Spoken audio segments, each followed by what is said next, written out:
INEP, a nossa segunda edição desse ano, e a gente sabe que os eventos de estratégia média, eles têm tradição já por acertar a questão. Então, a partir de agora, a gente vai falar de gastro. Eu sou a professora Isabela Parente, junto com o professor Hélio Castro, nós compomos o time da gastroenterologia. Aqui estão as nossas redes sociais. Qualquer dúvida ou dificuldade, é só entrar em contato. Mas antes de a gente trazer os dois temas super importantes que eu vou trazer hoje para vocês, eu vou pedir para vocês curtirem esse vídeo, se inscreverem no canal do Estratégia Média e ativarem o sininho para que vocês sejam avisados dos próximos eventos. Afinal, esse é apenas o primeiro evento para essa prova, que é uma prova muito importante. Bom, e a gente vai começar falando de hemorragia digestiva alta, um tema importante para a prova do Rivalino. Quando eu falo de hemorragia digestiva, pessoal, eu preciso saber diferenciar se ela é alta ou baixa. E a diferenciação, se ela é alta ou baixa, vai vir a partir de um marco anatômico, que é o ângulo de Treitz, no qual os sangramentos acima desse ângulo são considerados hemorragia digestiva alta e abaixo desse ângulo são considerados hemorragia digestiva baixa. Mas a gente tem algumas sintomatologias que são mais comuns em um ou outro caso. Então, na hemorragia digestiva alta, mais frequentemente, a gente vai ver hematêmese, que é o vômito com sangue, e melena, que é a presença de sangue digerido nas fezes.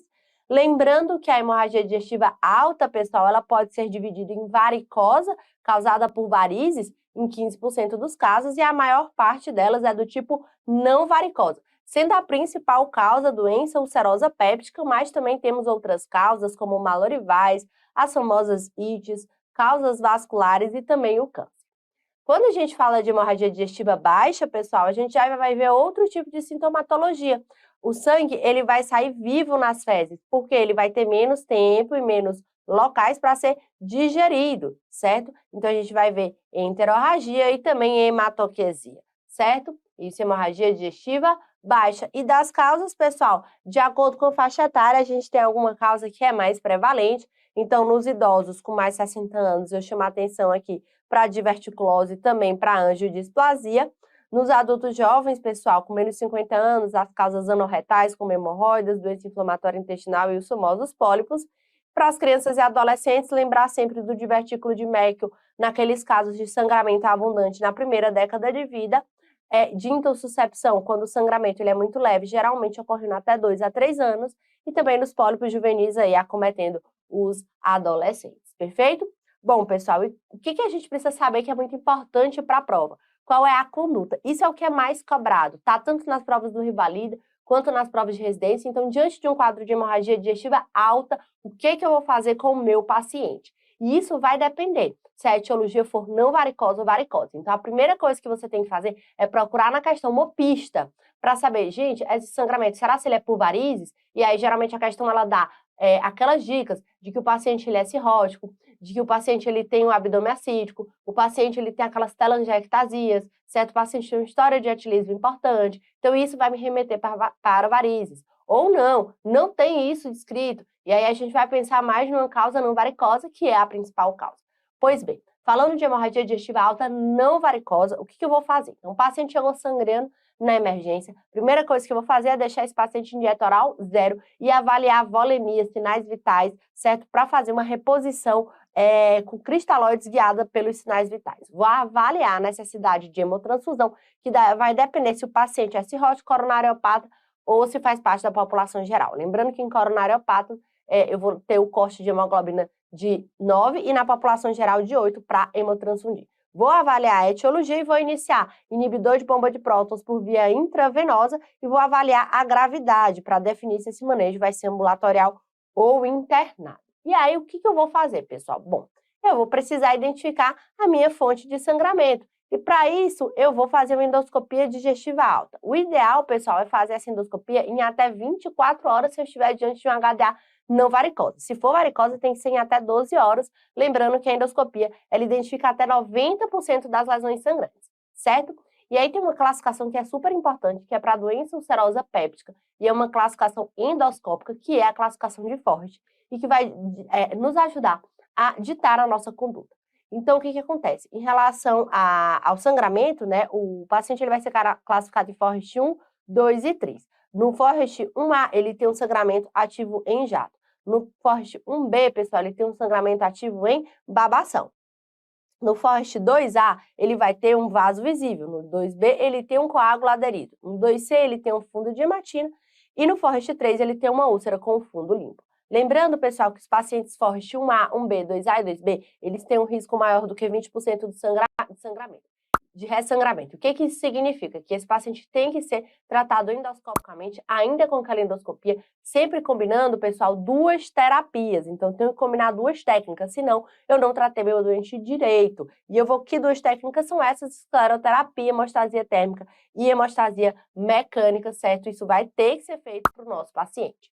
Bom, e, professora Isabela, em relação à hemorragia digestiva alta, agora, alta varicosa, o que eu vou fazer com o meu paciente? Pessoal, se a hemorragia digestiva alta, ela é varicosa, geralmente vai estar descrito ali os estigmas da cirrose, eu vou deixar meu paciente em dieta zero, vou avaliar a volemia também, avaliar sinais vitais e fazer uma reposição de cristalóides guiadas por ele. Eu já tenho aqui um paciente cirrótico, em que meu nível de hemotransfusão é um HB de 7, vou associar nesse caso, pessoal, novidade aqui, drogas vasoconstrictoras esplâncnicas, como a terlipressina, octreotide ou somatostatina, e também antibiótico terapia com ceftriaxona ou ofloxacina. Além disso, a endoscopia digestiva alta tem que ser feita em até 12 horas e o paciente vai ser tratado com ligadura elástica ou escleroterapia. Nos casos em que é necessária uma terapia de resgate, o paciente ele não melhora, lembrar sempre do balão de Sandstake Blackmore, que é temporário, também da possibilidade de TIPS e derivações cirúrgicas, perfeito? E olha o que já caiu na prova do Revalida, pessoal. Um homem de 33 anos que chegou no pronto-socorro de um hospital de nível secundário, falando que tinha vômitos com sangue, hematêmias e fezes escurecidas e fétidas. Então, já pensa em hemorragia digestiva alta. Ele fez, pessoal, uma endoscopia digestiva alta, mostrou uma doença ulcerosa péptica tipo 3 de Johnson e fez também, mostrou um sangramento em jato, um Forest 1A. Foi feita hemostasia com solução de adrenalina. 2 horas depois, ele teve o quê? Novamente vômitos com sangue em grande quantidade, ficou taquicárdico e hipotenso. Com base na história clínica desse paciente, o que a gente vai fazer? Então, pessoal, o que a gente precisa analisar? Esse paciente ele tem um HDA não varicosa, um Forest 1A. Qual teria sido a conduta correta? Ele teria que ter sido tratado com 2 técnicas, ele foi tratado com uma só. Então, ele não foi tratado de forma adequada. Logo, o que eu tenho que fazer para esse paciente? Nesse caso, pessoal, eu vou fazer o quê? Eu vou fazer reposição volêmica, afinal ele está taquicárdico e hipotenso, e vou associar, pessoal, uma nova endoscopia para terapêutica, porque ele não foi adequadamente tratado, perfeito? Bom, agora a gente vai falar, pessoal, de pancreatite aguda, que todo mundo sabe que é o meu tema preferido da gastroenterologia. E para a gente começar falando de pancreatite aguda, eu preciso lembrar como é que eu faço o diagnóstico de pancreatite aguda. Então, o meu paciente, pessoal, ele vai ter uma dor abdominal no quadrante superior do abdômen ou no epigastro, que vai irradiar em faixa ou para dorso, associada a náuseas e vômitos, certo? Essa dor abdominal, ela é aguda. E ele tem que ter, pessoal, pelo menos dois dos seguintes 3 sintomas, né? Ou essa clínica, ou um laboratorial com aumento de amilase lipase maior do que 3 vezes o limite superior da normalidade, ou um exame radiológico com alteração típica nos exames de imagem. Então, para organizar nosso pensamento, se o paciente ele tem 2 desses 3 achados, ele tem o diagnóstico de pancreatite aguda, certo, pessoal? Lembrando que qual é a principal causa de pancreatite aguda? É litíase biliar em primeiro lugar, depois a etiologia alcoólica e depois é que vem a etiologia idiopática, quando eu não sei exatamente o que causou minha pancreatite aguda. Mas, na verdade, a gente tem várias outras causas de pancreatite aguda, né? Entre elas, eu cito a hipertrigliceridemia, sobretudo aí triglicérides acima de 1000, CPRE, uso de certos medicamentos, trauma abdominal, também cito aqui a hipercalcemia. Enfim, tudo isso, pessoal, é causa de pancreatite aguda, certo? Bom, continuando. Uma coisa muito importante quando a gente fala de pancreatite aguda é saber os critérios prognósticos. Por quê? Tem vários critérios prognósticos e a gente sabe que essa doença ela pode ter uma evolução mais leve ou uma evolução mais grave, certo? E é importante a gente tentar prever se o meu paciente ele vai evoluir mal. Existem alguns critérios que são independentes, que é o obesidade, um hematócrito maior do que 44%, um PCR maior do que 150 mg por decilitro no terceiro dia. Na verdade, se eu tenho esses critérios, esse meu paciente ele já tem aí uma tendência de ter uma evolução mais grave, certo? Lembrando que a amilase lipase, pessoal, não tem importância prognóstica. Isso é muito importante. é útil para diagnóstico, prognóstico não. Então, ter uma amilase super alta não significa nada, só significa que eu posso ter uma pancreatite aguda, certo? Outro critério prognóstico muito cobrado nas provas de revalida são o sinal de Cooley e o sinal de Gray-Turner. Então, são critérios aí dermatológicos em que eu vejo uma equimose periumbilical no sinal de Cooley e uma equimose nos flancos no sinal de Gray-Turner, certo? E eles indicam aí uma pancreatite mais grave, certo? Outro critério também muito importante é o critério de Hansen. Ele é dividido em 2 momentos, então o paciente ele vai ser avaliado na admissão e nas primeiras 48 horas, e a gente tem um mnemônico. Então, para os critérios admissionais, o mnemônico é o ágio, AST, glicose, idade, LDH e leucócitos. E para as primeiras 48 horas, urgente, hoje li, belíssimo capítulo de pancreatite, em que aqui eu tenho aumento de ureia, queda de hematócrito, perda de líquido, base excesso, cálcio, certo? E PaO2. Tudo isso são critérios de Hansen. Se o paciente ele pontua aí 3 ou mais, ele já é considerado um portador de pancreatite aguda grave. Em relação aos exames de imagem, pessoal, a gente sabe que se eu tiver critério clínico e laboratorial, eu não preciso de exame de imagem para fechar o diagnóstico, mas eles são necessários para outras coisas. Por exemplo, o ultrassom de abdômen ele tem que ser feito para todo mundo. Para quê? Para avaliar a etiologia, já que a litíase biliar é a principal causa e ela é excelentemente avaliada através desse exame. Já a tomografia computadorizada de abdômen, não, pessoal, ela não precisa ser feita nos casos leves, ela vai ser feita nos casos graves. E o ideal é que ela não seja feita imediatamente, que a gente espere 72 horas da evolução dos sintomas para que a gente tenha uma melhor localização da doença, certo? Em relação à conduta diante de um caso de pancreatite aguda, lembrar, pessoal, que a conduta inicial ela é clínica e baseada em 3 pilares: manejo dietético, ressuscitação volêmica e manejo de dor. O mais importante é o manejo a ressuscitação volêmica, que deve ser feita independentemente de instabilidade hemodinâmica, sempre usando cristalóides como soro ou ringue. Em relação ao manejo dietético, pessoal, hoje a gente evita jejum prolongado. Para aqueles pacientes mais graves, lembrar da possibilidade de instituir uma nutrição enteral precoce e tanto faz a posição da sonda, pré ou pós-pilórica, são igualmente seguras. Em relação ao manejo da dor, o tratamento ele deve ser agressivo nas primeiras 24 horas e a gente pode utilizar qualquer remédio. Não precisa evitar opioide, certo? Em relação aos antibióticos, pessoal, a gente só vai usar antibiótico na pancreatite aguda se a gente tiver infecção. E nesse caso, eu vou usar carbapenêmico. Então, antibiótico profilático não tem indicação nesse contexto, perfeito?